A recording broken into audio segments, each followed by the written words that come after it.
Nayupi ang bubong ng isang taxi matapos babagsakan ng container mula sa isang trailer truck sa Maynila. Nakatutok si Jomer Apresto.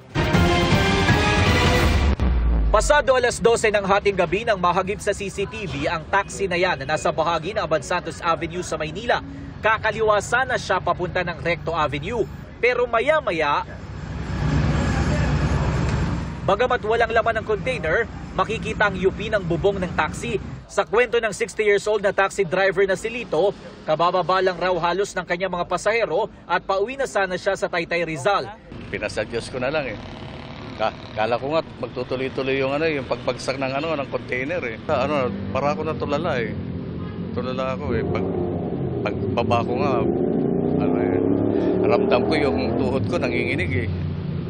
Kasi nga, biro mo, laki-laki nun eh. Pumatong sa ibabaw ng taxi. Pasado alas 2 na ng madaling araw nang dumating ang mga tauhan ng MMDA. Agad nilang isinara ang kahabaan ng lugar habang sinusubukang iangat ang container pabalik sa truck.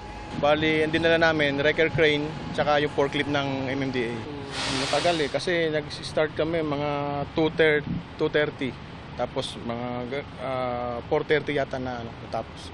Sinusubukan pa namin makuha ang pahayag ng driver at pahinante ng truck. Pero base sa kanilang pahayag sa mga otoridad, posibleng tumaas ang kalsada dahil sa inilagay na aspalto. Dati na raw kasi silang dumadaan dito at hindi naman sumasabit ang kanilang truck. Dinala sa Manila District Traffic Enforcement Unit ang driver ng trailer truck at taxi driver para sa gagawing investigasyon.